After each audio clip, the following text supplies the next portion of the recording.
This is my passion. This is Ike's Outdoors.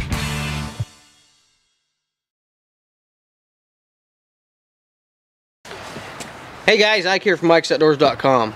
Today I'm going to show you guys how to install inserts in arrows. So you're going to have the right arrow, or the arrow. Of course you're going to have the arrow.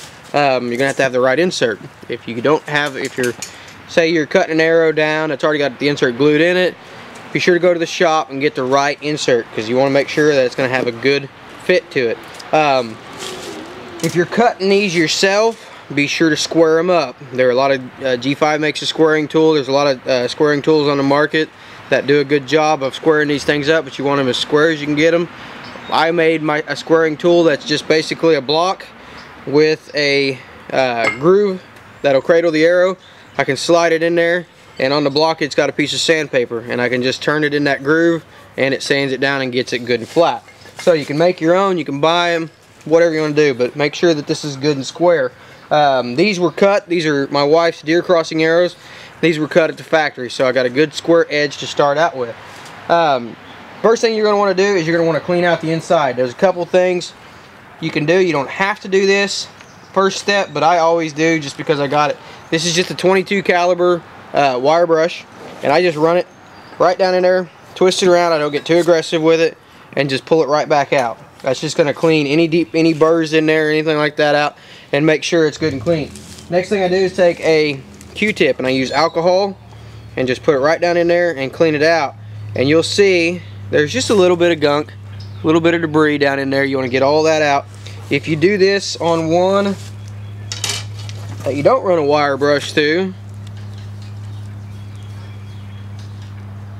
you'll get a considerable more amount of junk out of there. So that's one of the reasons I want to run a wire brush down here, just to get rid of all that stuff before I go to putting in my insert.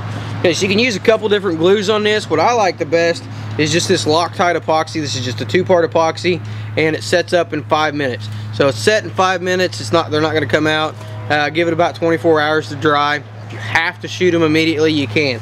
So just mix this up according to the directions. Like I said, it's a 2-part epoxy. Get both parts.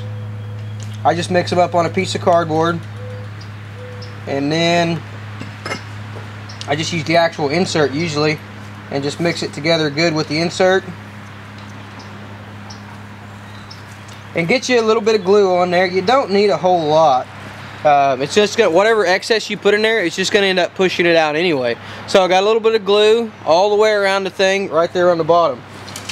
Take your clean arrow shaft, just like that, drop it down in there all the way till it hits the carbon. Take your rag and just wipe off the excess of glue. So, and that's pretty much it. Now, it's going to take about 5 minutes to set up. One of the common mistakes that I've made, and I've seen a lot of people make, is they take a fill tip and they screw their fill tip on here, and then they set it like that. And trust me, this one's going to set up in 5 minutes, so it's not that big of a deal. But if you're using an epoxy that doesn't set up in 5 minutes, it can sit there over time with just the weight of that fill tip on it, and it can actually work its way out just a little bit and give you a little gap there. So I always, whenever I get these, make sure they're set down flush, and I either set them on the table flat, or I set them upright in something to give them a good solid platform. One of the tools I recommend if you're using super glue is this tool right here. This is basically, it's just a handle. You got a metal shaft, and down here at the end, it's been tapered and it's been threaded. And this is the same threading as inserts, fill points. I'm not sure what that is. I think it's a 10-30 but don't quote me on that. If you're using super glue, when you go to put these on here, super glue, once it hits the air and hits the contacts of the second material, sets up really fast. So if you get a tight fit on these and you go to push it in, and say it gets right there toward the end and it gets to where it's really tight, it doesn't want to go down in there, that super glue, if you hesitate, it'll actually set up. So if you're using this tool, it gives you a little more leverage to push that thing on in there and push it home than if you were just trying to use a fill point, a pair of pliers, or just pushing it in with your hands like I was a second ago. So that's how you put in your inserts. Really not a whole lot to it. Glue in tips, glue in points are the same. pretty much anything you're going to glue into this is going to be, this is how you're going to do it. One thing I do recommend that I didn't probably do on this is a dry fit. If you're going to be using super glue, dry fit this before you put the super glue on it, because even if you've got the right insert for the right shaft, sometimes them things fit really tight, and you want to make sure that you get right here. You're not going to hesitate with that super glue, and you're going to leave you something like that, and you're going to have a gap on there, because it's a pain getting them out of there.